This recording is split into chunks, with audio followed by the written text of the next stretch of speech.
what came in the mail today. Boom. Sonic the Hedgehog himself. Welcome to the next level. Looks like it. Welcome to the next level. Welcome to the... Oh, wait. Sonic Mania. Oh, shit. Oh, it looks way cooler in person. Look at that. This shit is so cool. Holy crap. This is the Mega Drive cart. And if we open it up, golden ring. Shortly after throwing it into Vegas, I realized it says a third time, welcome to the next level. Welcome to the next level. Sorry everyone, I can't redeem the code right now because my internet's down, so I'm just gonna play Unreal instead. I hate Unreal. Oh god, I'm a black guy. This guy looks cool. Voice type. Talk to the hand. That sounds pretty good. Let's play single player. What the fuck? When was the last time I played this game? Ginger Freeman. No, what did that say? No, Ginger Freeman, Team Balls. When was the last time I fucking played this game? Red team score. Fuck! And now on to the review. Wow, okay. Lots to say about this game. Sonic Mania is finally out on PC. I don't have any, like, modern consoles like the Switch or Xbox One or PS4, so I wasn't able to play the game until it got released on PC. And if you want to see my full playthrough, I actually live streamed it the day that it came out. If you want to check that out, it's like 6 hours and includes lots and lots of spoilers, so I'd advise staying away if you don't want to see spoilers, but I mean, it's a playthrough, so kind of have to expect that anyway. So I want to make this review more than just saying, oh, it's good, because there's still more to say.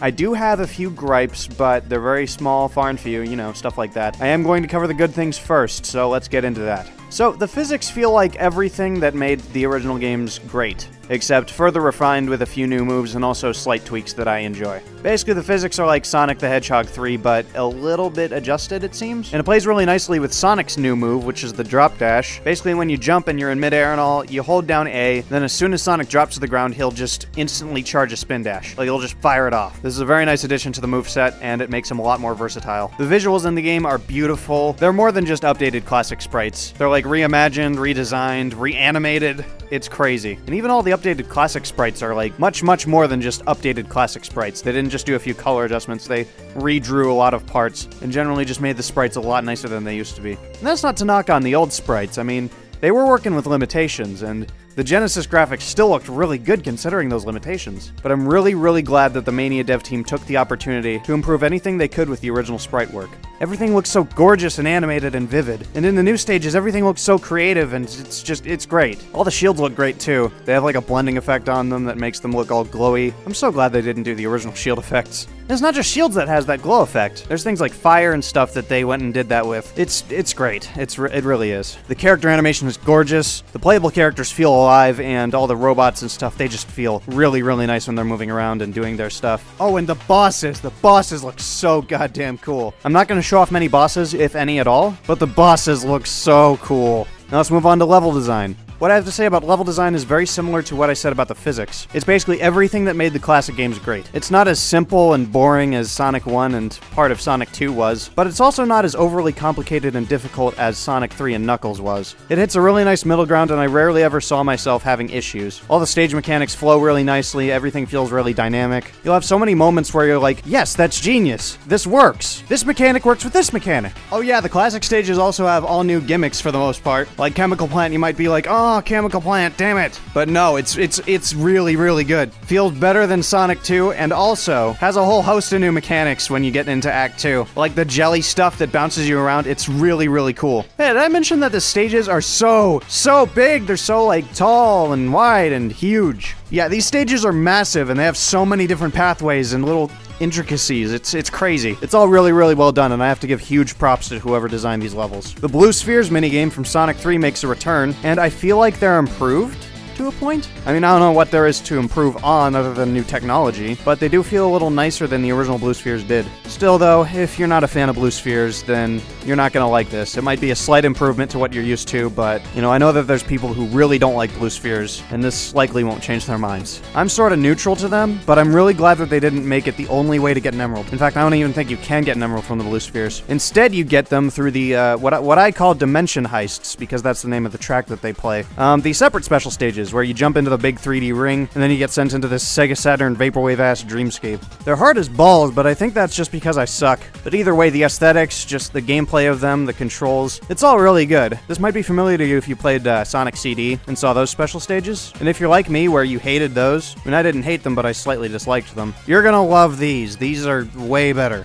The music, the sound, the audio, it's so beautiful, holy crap. It has a very 90s vibe to it, while still feeling, you know, decently modern. T-Lopes does a wonderful job of scoring the soundtrack, making all the sounds sound perfect. And he also brought on Falk, who did Sonic After the Sequel, a lot of Lake Thepard's games. And he didn't do any composing, I don't think, but he did the mixing and mastering, you know, making sure that things sounded right in T's tracks, I think. And trust me, they sound perfect. I still have the save select screen stuck in my head. The remastered classics are wonderful, they're great. And I like how he basically completely remixed the Sonic CD songs, because I mean, they're already CD quality, you can't really remaster those. So just going full-on remix is perfect. Yet his remixes still sound like something you'd hear out of Sonic CD. Oh yeah, did I mention that every single stage in the game has an Act 2 remix? Yeah, no, this isn't like Sonic 1 or 2 where it's the same song for both acts of his own. It's like Sonic 3 where Act 2 has a unique remix of his own song. It's great, and the Act 2 remixes are so good. If you find yourself kind of bored with the Act 1 remixes, listen to the Act 2 remixes because, oh my god, they are perfect. Yeah, the music was the big thing that everybody was like, oh my god, the music, the music, the music. And trust me, there is a good reason, very, very good reason for that. And I was kind of annoyed at the overabundance of hearing Studiopolis in everybody's, like, Mania coverage back before the game was even released. Like, Studiopolis this, Studiopolis that. It was repetitive and annoying. But as soon as I played Studiopolis, my love for that track just completely reignited. Oh yeah, Studiopolis is like the most creative zone I've seen in a Sonic game. It's so like creative and unique. Like in Sonic 1, we had Spring Yard, which was kinda, you know, carnival-like, I guess. And that was good. And then in Sonic 2, we had Casino Night, which was like, okay, well, that's cool. And then in Sonic 3, we had Carnival Night Zone, I guess, which was like they took Spring Yard Zone and made it have a baby with Casino Night. And honestly, it wasn't that unique in my opinion. And when I first saw Studiopolis, I thought, oh, is this just going to be another Spring Yard or another Casino Night? They have a completely different vibe going for it, and it's just... every single detail is just so creative. It's a movie studio. It's great. It's depressing that all I could come up with for a unique zone is steampunk, but I'm pretty sure that's already been done. Press Garden is also really, really cool. It's not the absolute most unique, but it's still got its own creativity and flair. The design of that stage is so good. Then there's a stage called Titanic Monarch, which I actually hadn't seen until I played the game, and my god, that zone is amazing. Really, really impressive stuff.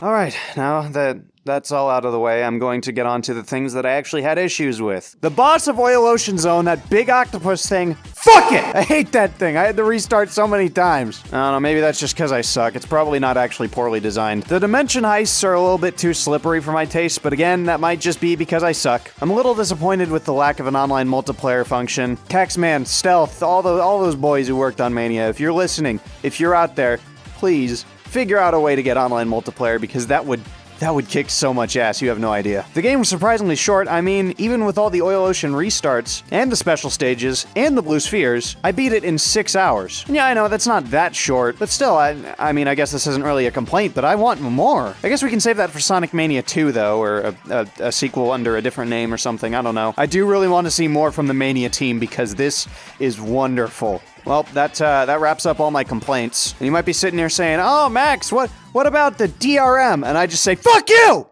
This is about the game itself, not the DRM. All in all, Mania is an experience that I have been waiting for almost all my goddamn life. It's the worthy classic Sonic game that everybody has been wanting. But not only will it be interesting and fun to classic fans, it'll also be one hell of a ride for people who are new to the series. So whether you're a classic fan, or a modern fan, adventure fan, or just not a Sonic fan at all, play Sonic Mania. It is very, very fun. Especially if you like platformers, especially if you like Sonic, and especially if you like Sonic platform- wait, that's like the entire series. Final verdict, 9.3 out of 10. I'm skipping that little 0.7 because of the gripes that I had, but they're not game-ruining experiences. So yeah, go check out this game because it is amazing. Thanks so much for watching. Sorry if this review was kind of talkative. Sorry if I kind of digressed, sidetracked. Nothing was really properly structured. Hopefully I was able to get the point across. After recording all that stuff, I found out that today, August 30th, is actually Tyson Hess's birthday, and if you don't know who that is, he animated the Sonic Mania opening, and also did the Mega Drive comics, which are wonderful. So yeah, happy birthday, Tyson Hess, and I hope you enjoyed my review of your game.